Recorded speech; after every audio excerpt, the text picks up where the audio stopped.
Every man has his heroes, and every life is made up of stories. Heroic Stories is a series from heroicmen.org to find out why some men choose the harder path in life, even when it means losing everything, how they survived, and who they are today. These men seem heroic to us, even if they don't call themselves that. They seem to have an extra strength in their system, extra grit to battle doubt and find purpose. All of these men are seeking divine friendship with God, and they all believe in building up faith, building up men, and building up our future. Sponsored by CatholicSpeakers.com and hosted by Dominic from Heroic Men, get the mindsets, the scars, and the playbooks that these men have earned the hard way. Heroism isn't born, it's made, and these are their stories.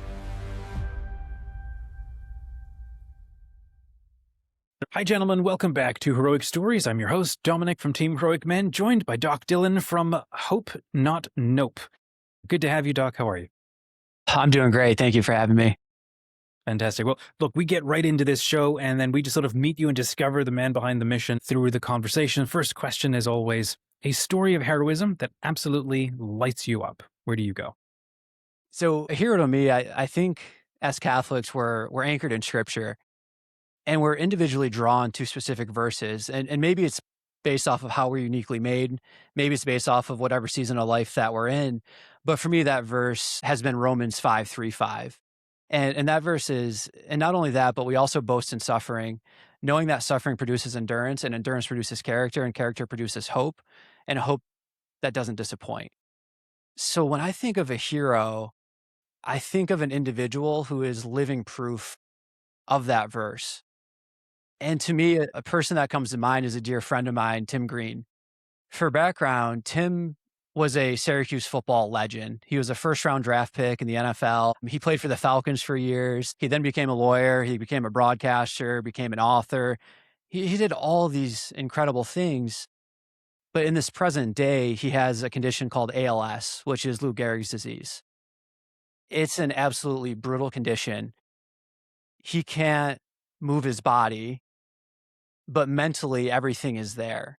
And he's one of the smartest individuals I've been blessed to meet. But from a result of the condition, he's not able to breathe under his own power, so he has to use a ventilator.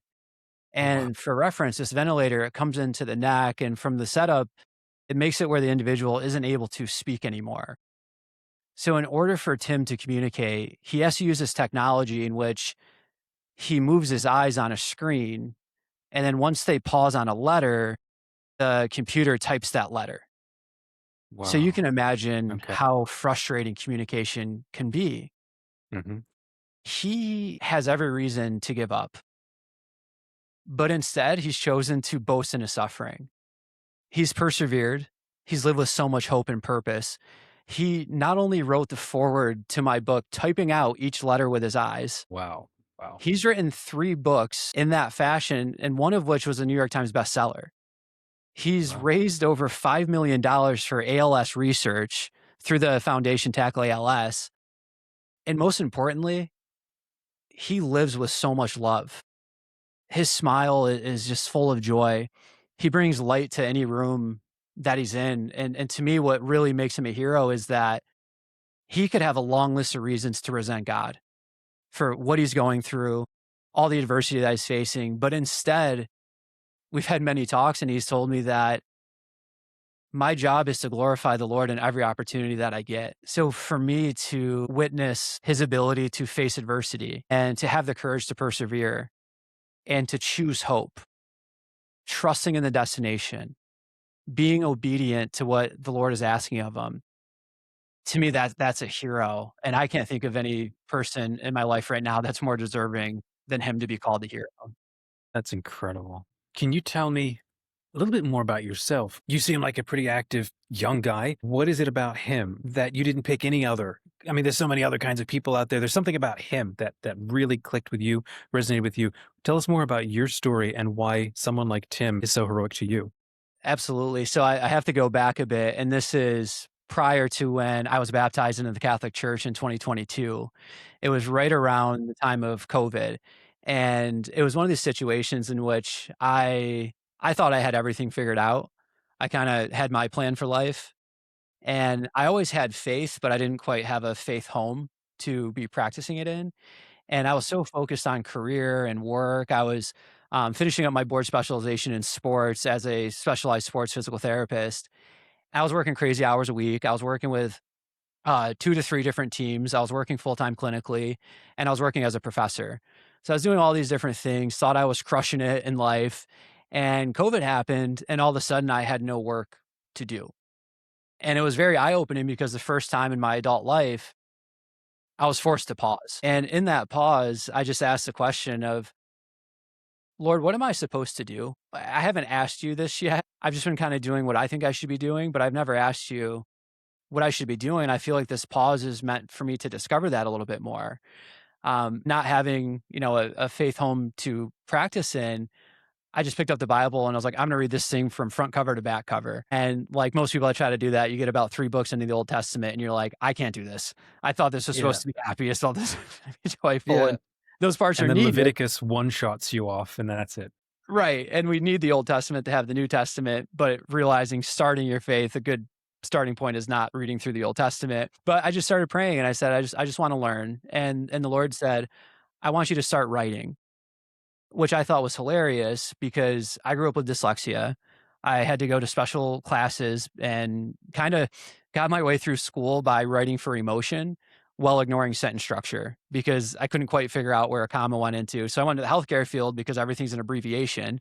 So, like, the rules of grammar don't necessarily Okay. apply. So the Lord Okay. put on my heart, I want you to write. And at that time, I was really focused on language and how we communicate to each other. Especially as a healthcare professional, the things that come out of my mouth can make a difference if you heal or don't heal. So I started studying language and I started writing about language. And then the Lord just kept putting more stuff on my heart that eventually turned into language was just one small chapter in the book. And the book turned into hope from a psychological perspective of self agency goals and a framework, but then also being obedient to what's being asked of us to do. So as I started working on that book, I still had this goal of wanting to work in the NFL. Like, love football, it's like my main sport. And I was like, okay, Lord, if I'm gonna write this book, can I at least work with an NFL player? And I kid you not, that night I got a call from a friend that Tim was looking for someone to come by and help him out. And I was like, you know what? I have to go do this because I prayed for it and it's right here in front of me. And I went and it was years ago. And I very quickly learned that Tim was an outlier. The life expectancy after you get diagnosed with ALS is anywhere from 2 to 3 years. And he has far surpassed that. And just seeing the witness of when his kids are around, the first thing he says to them is, I love you. Not, hi, how was your day? He types out, I love you. And then he gets into the conversation. And there's just so many reasons that he could have given up and he hasn't. And he's here to just continue to serve other people and being able to see that and witness it. And really, to me, who loves movement, and to Tim, who was a Mhm. professional athlete who made a career based off of movement, to not have that thing anymore, but decide that you still can serve other people is incredible. No kidding. Wow. So are you continuing to work with him, and in what way? Yeah, so he is still here, he's doing well. He actually has his own podcast that, again, he types out with his eyes, and they use some voice simulation for his voice to be there. And, it's a tough condition. The individual progressively physically gets worse, but it's been interesting that physically, as he has declined, his spirit has actually gotten better. So it's been very interesting to see that hope that doesn't disappoint because it's been poured out to us through the Holy Spirit. And it's awesome to read that. It's awesome to have your own experiences of going through that, but then being able to be a witness to that really hits home that this is true. That Mhm. this type of hope that's been poured out for us through the Holy Spirit that strengthens us when we run out of our own strength, that it's true, and that I get to see that every time that I get to go see Tim. Amazing. Wow. Yeah, so one of the hardest things I've had to endure was when I was graduating high school, my senior year, my mom started to become ill. She was, as I started to graduate my senior year, she was diagnosed with thyroid cancer. And the thyroid cancer itself wasn't necessarily the most difficult part. During the surgery, when they went to go remove the thyroid, she had a complication during the surgery that left her with some neurological complications, psychological compensations. Yeah, so my mom, while having the surgery, had some neurological complications during the surgery. And when she came out of the surgery, she came out of it without being able to speak, without being able to move to the capacity that she once was. And then cognitively went from, a level of a parent down to a cognitive level of like a 3-year-old. Wow. And prior to that, my mom, she's still one of my heroes. But growing up, she worked nights as a nurse. She'd get home, she'd get my brother and I on the bus, would get us to school, would make sure that when we got home from school that we had a snack, then bring us to our sports. And my brother and I were 3 and 4 sport athletes, so it was busy all year round. Would Wow. get back, Mhm. make dinner, go to work, and do it all over again for 5 to 6 days out of the week.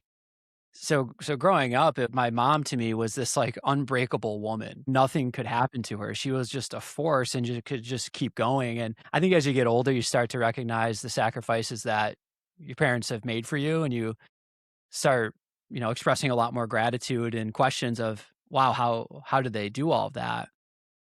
But when I was getting ready to go into my first year of college and seeing my mom come out of the surgery that way was really challenging. Can you remind us how old were you when she was going into the surgery? Yeah, I was graduating high school. So At I what, graduated young, 16, so I was 17? 17 years old and was right in the summer of starting college that fall semester. And this kind of happened during the summer. So it was a challenging moment to see someone who has done so much and has persevered and do all these things not be able to No kidding. make her own meal How anymore. that's got to, like, just sort of pause for a second there. When to see someone you love go through that, what does that do to you? And you thinking about your own future. And then I mean, then you've now met Tim, right? What does this do for someone who's obviously you value being fit and that was your thing and then looking at a potential outcome like this, like I'm not saying you would, but I could imagine people getting mad at life, at God, at everything, and so wanting to give up, just throw the towel in. Like, how did you handle it? What were you thinking at the time?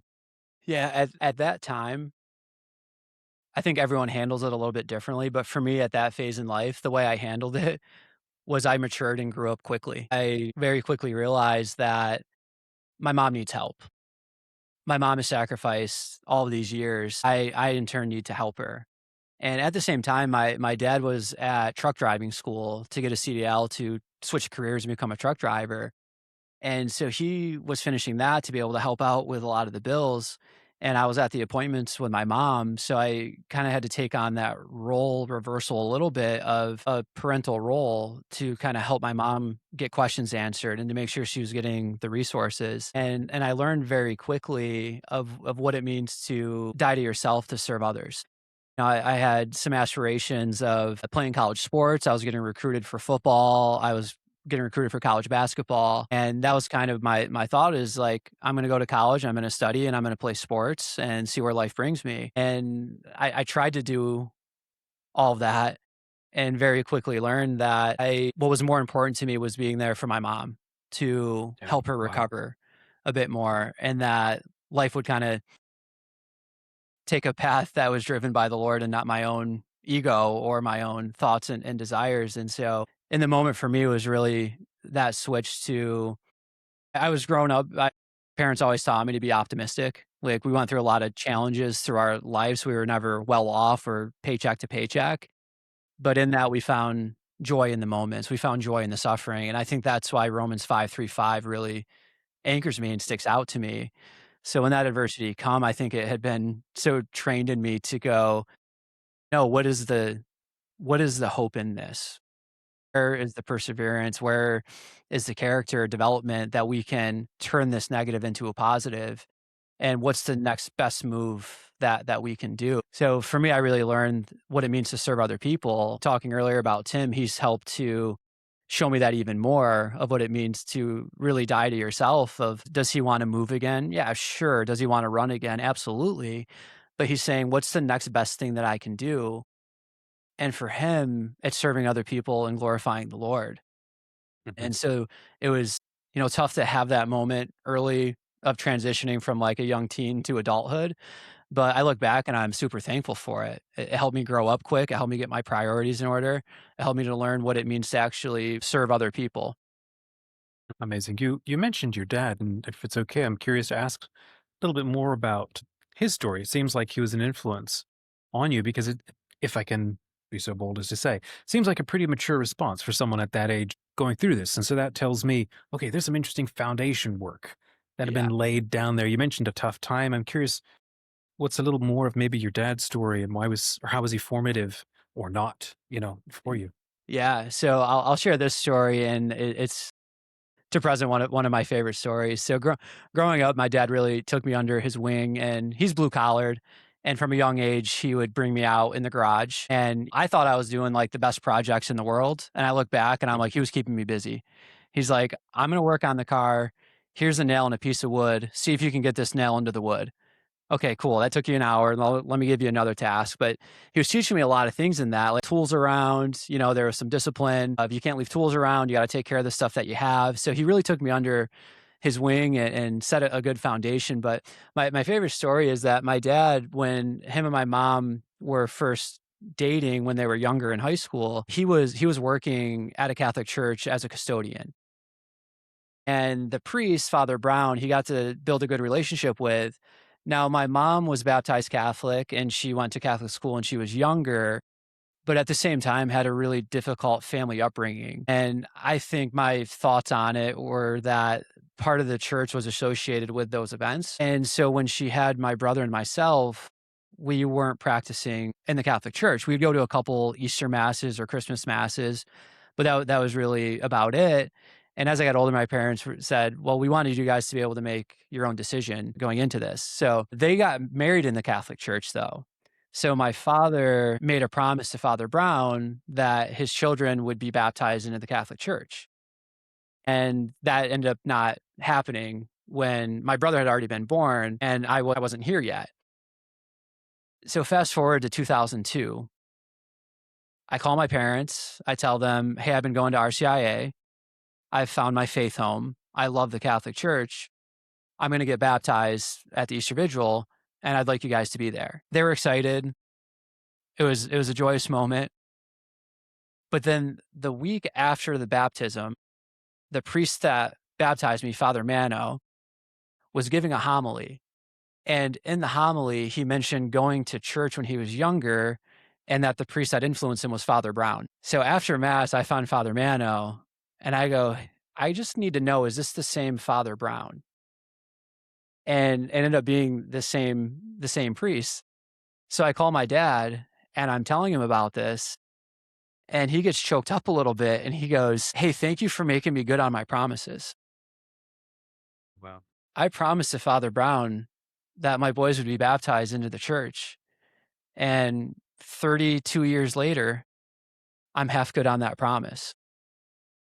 And it was such I'm a assuming cool Father moment. Brown had passed at that point? He had passed at that point. Yeah. Okay. Wow. Oh, that's so cool. Well, that's a great segue into who are your heroes? Yeah. I'll start by saying this, and I'm not saying it to get brownie points, but one of my heroes is my wife. And she'll listen to this. So everyone's like, oh, you're doing it for brownie points. But she is a strong reason as to why I found the Catholic Church. We were dating and she had just mentioned and asked me where my faith was at.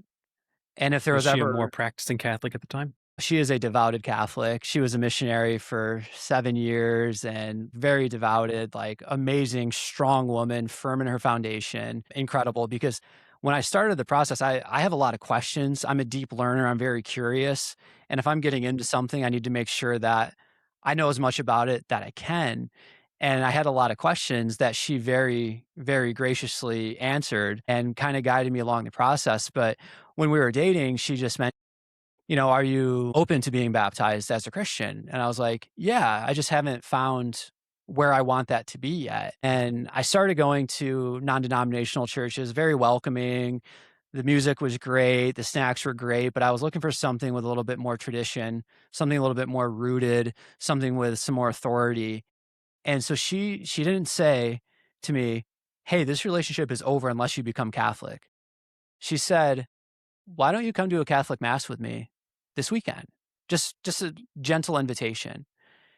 I'm like, What do I got to lose? This cute girl's asking me to go to mass with her. I'm looking for a church, so yeah."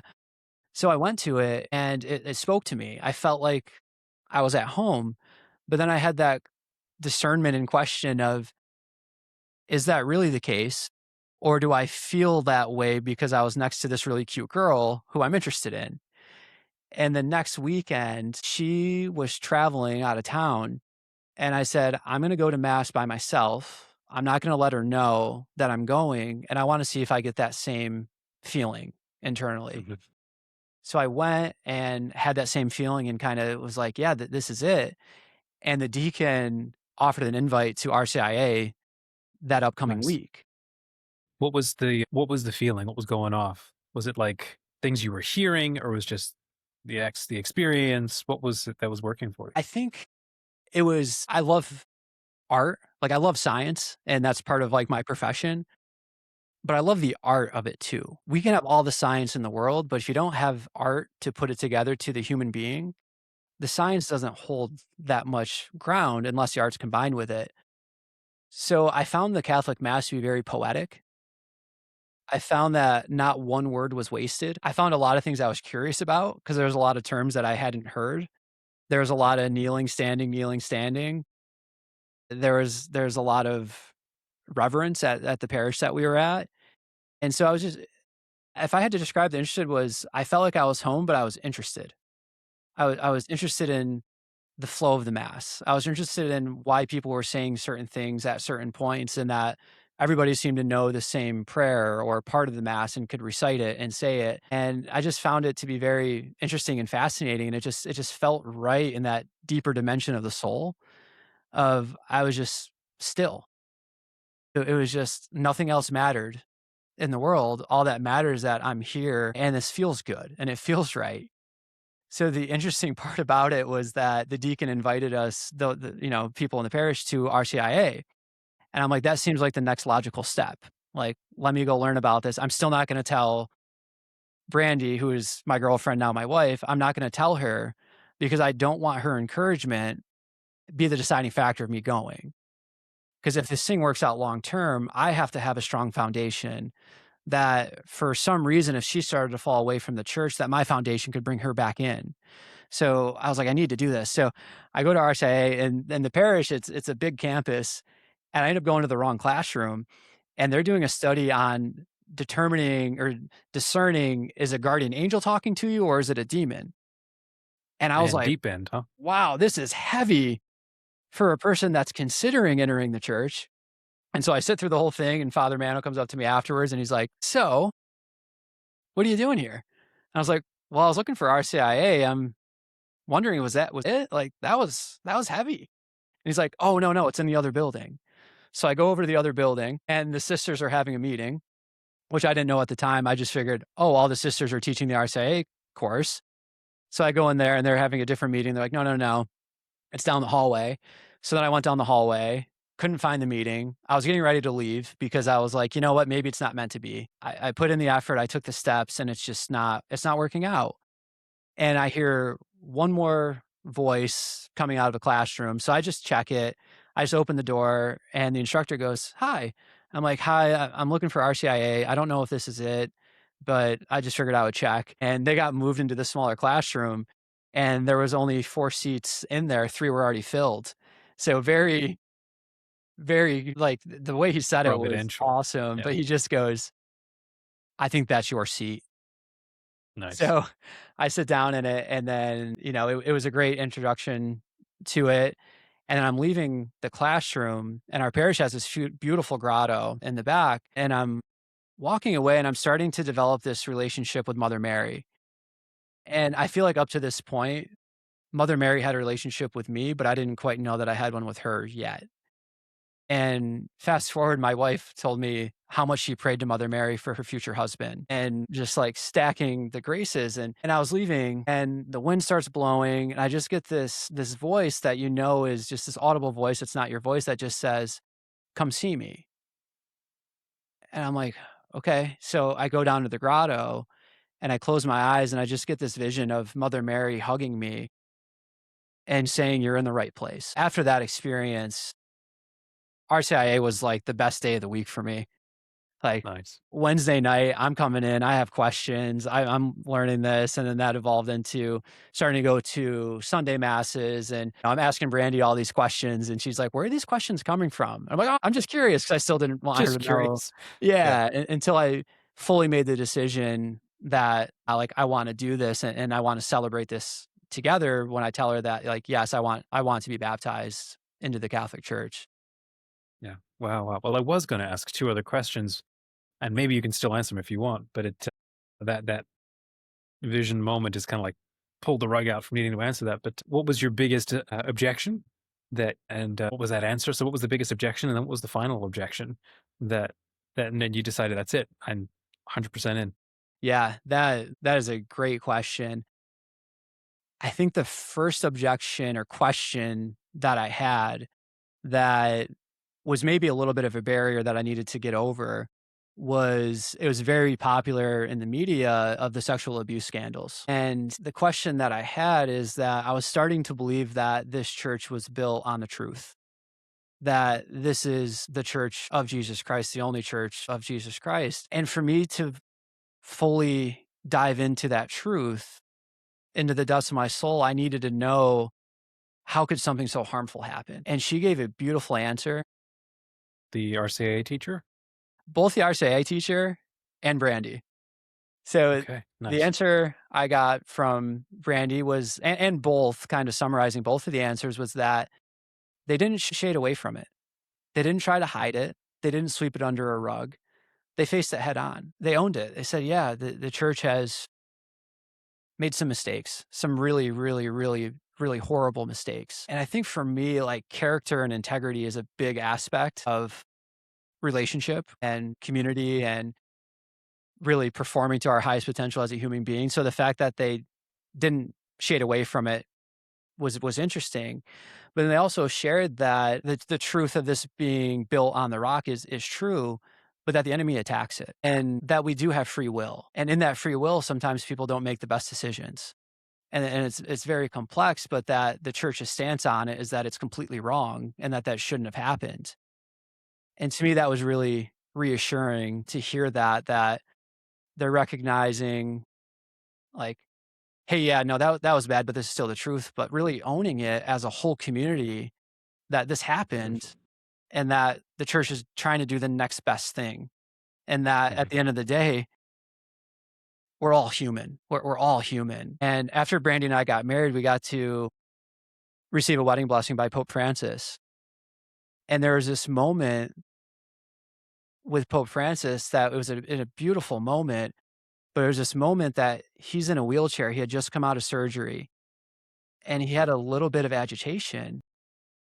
And I caught it, just a little bit of it. And I think the reason the Lord showed me that was just to remind me that we're human, that the best of us, we're still human. And because of that, we're not perfect and we fall short of being perfect. And that's okay because we're human. So Mhm. the whole experience of the deeper conversations really Sure. solidified to me that this is home. I can ask the hard questions and they're not running away from them. Wow. That's fantastic. It sounds like you landed in a pretty fantastic community. Yeah. Pope Francis is one of my heroes. What is still alive. God bless him. Yeah. So, alive in the Lord, I should say. Any other heroes? Who else, especially as a man, when you think of maybe not an ideal man, but ideals for how to be, a good man or a man at all, who do you turn to? Yeah, I think as I've studied scripture more and really dove into it, and Romans 5:3-5 being the anchor for me, St. Paul, partly maybe because of all the athletic analogies that he uses in his writing. This is cool. Yeah. And as I dove into it, I just realized that he not only wrote that Romans 5:3-5, but he lived it. Hmm. And reading through the stories of St. Paul in Acts really drew me to him as him being a hero and a man that we should all look up to because he's congruent. He wrote about the thing, but his actions are doing what he wrote about. And I think that's something that the world really challenges us with is that we Hmm. say one thing, but then we're tempted to act in a different way. And St. Paul doesn't do that. In Acts 16, he's thrown in jail. And instead of saying, excuse me, I'm a Roman citizen, I have the right to a trial, he's singing songs of praise. Earthquake comes, the cell opens up, the prison guard expects that he ran away. He's sitting in the cell. Yeah, I'm here. I'm good. In Acts 27, he's a prisoner and he told them, hey, let's not leave because a hurricane's coming and the boat's going to wreck. And they said, no, we're going to go anyway. The boat ends up getting to the hurricane. They're throwing everything overboard. And he says, hey, an angel of the Lord visited me and said, we're all going to live. We haven't eaten in a few days. We should stop and have some bread. Huge moment of adversity. Hmm. And he steps up to the plate as a prisoner and says, we're all going to live. I have hope. I have faith. And every single one of those people on the ship lived. They all made it to the island. So when I think of a hero from Got to that, ask when he says let's have some bread, is he talking about the Eucharist or is it just literal bread and food in that moment? I don't you remember. know, eh, I'm not sure. I think it's up for Okay. Okay. interpretation. I'm very interested in that because it came after the angel of the Lord visited him and said, let's eat this. So part of me feels like it's the Eucharist, but I'm not quite sure if it, Yeah. like theologically, if that's So 100% accurate. it's so cool, someone like in my position running this show, and I get to chat with fantastic people like yourself. And I'll ask this question. You end up coming up with all kinds of phenomenal people, right, who inspire you. And I'm like, man, I feel like a complete heretic because all of my heroes are in the movies, right? My dad used to read, the Journeys of St. Paul when I was a kid. He'd gather three of us boys, and he would read through it every single morning. It took like, I don't know, half an hour or something. He made us all little cups of coffee. And I was there for the coffee, man. I could care less about what Paul got up to. So I think I've just got all that by mind. Like I haven't gone back and reread it in ages. And so to have someone like yourself taking a figure like that seriously and actually sitting with him and taking him seriously, and not just all of the epistles, but actually him as a character, as a person. What was the first sort of, how do I say this? When did you first start taking him seriously? And then what kind of clinched it for you? Yeah. So what's interesting is Romans 5:3-5, before I was baptized into the Catholic Church, that verse always stood out to me. And to this day, I can't Can you pinpoint. remind me what the verse is again? Yes. And not only that, but we also boast in our suffering, knowing that suffering produces endurance and endurance produces character and character produces hope and a hope that does not disappoint. So that verse has always stuck to me. Hope as a concept has always stuck to me.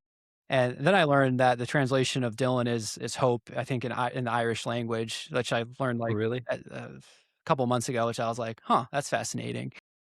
Oh, that's cool. But hope has always been center in my life.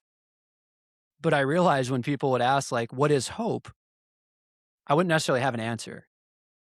Mm, And I don't know if a lot of okay. people do have an answer of what is hope. And diving into that subject and just studying Romans and then the theological virtue of hope as trust in the destination, as understanding that its promises are true, understanding that hope is a strength that strengthens us when we run out of our own strength. When I started learning that and then started paying attention to who are the authors of these letters, it really started to hit that St. Paul was the author of all the letters that I was drawn to. And that could just be a probability standpoint if he has a lot of letters that are written in there.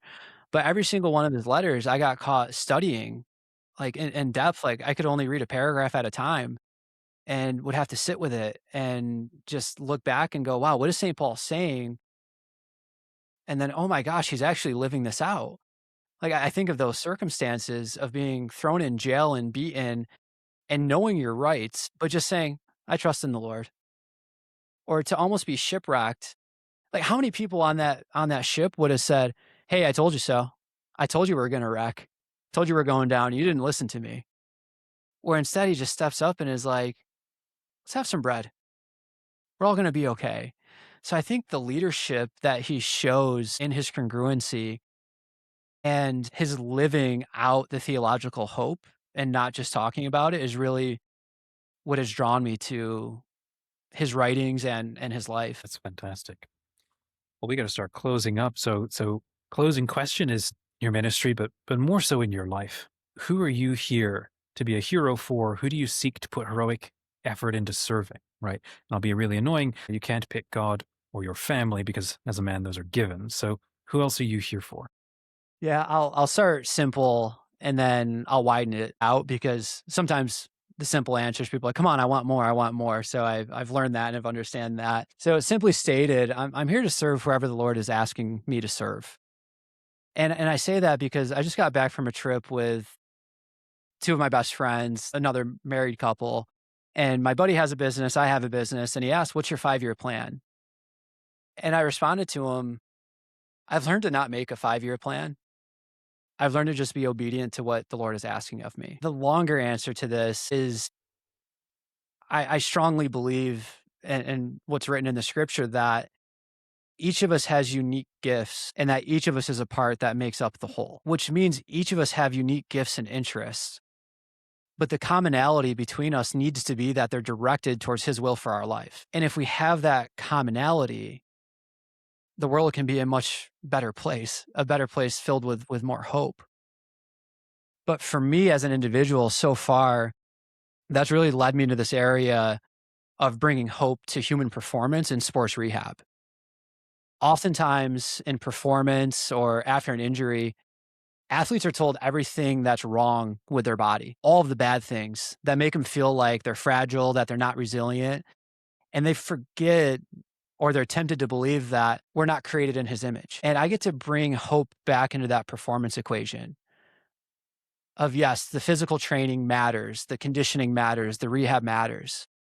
But taking care of the spirit, the mind, and the body to remind us that we are created in his image, to remind these athletes that when we face adversity, we have a hope that doesn't disappoint.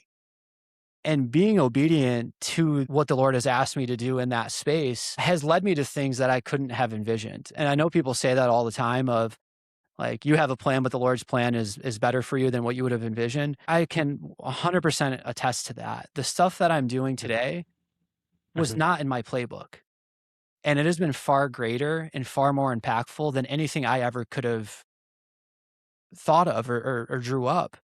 He has done things to bring me into the Catholic Church and be a Catholic speaker and be on this podcast and bring an excitement and a youthful and a hope into the church of how exciting, how awesome it is to be a member of it. Writing a book was never on my card to do. I was kind of trying to do the furthest thing away from that. And I remember kind of bargaining in my prayer of like, Lord, I don't think you have the right guy. Like, I don't know. And the Lord saying, hey, this is why I've gifted people with the ability to edit. Like, I need the concepts. I need the thoughts. I need the deep thinking. We'll figure out the commas and the semicolons elsewhere. I just need that. And I'm like, okay. But the opportunity of our business being able to work with populations like the U.S. Special Forces, a population that puts country over self, a population that is making the sacrifice for us and for others to exercise our free will. I never thought that I'd be able to be in that position or bring our company into that position, but all things were made possible through him. Thanks for joining us. If this story connected with you, send it to someone. And if you want to chat with us about anything that we've said, send us a message at heroicmen.org/stories. Our partner at CatholicSpeakers.com has built the easiest way to book powerful Catholic speakers for your men's event. They are the #1 resource worldwide for event organizers and Catholic speakers. Book easily, confidently, and ask for several grants to support ministry to men. Visit heroicmen.org/speakers today. Come and share your journey in the Heroic Brotherhood, our online community for Catholic men like you. get the app with the best Catholic media for men, including Heroic Men's original series, Be a Man. It's all free, because an alliance of donors already paid it forward for you. Stand with us. Let's build the future of Catholic men. Will you pay it forward? $5 a month pays it forward for 5 men. Visit Heroic Men to stand with us. Because men like us, we leave no man behind. Visit heroicmen.org today.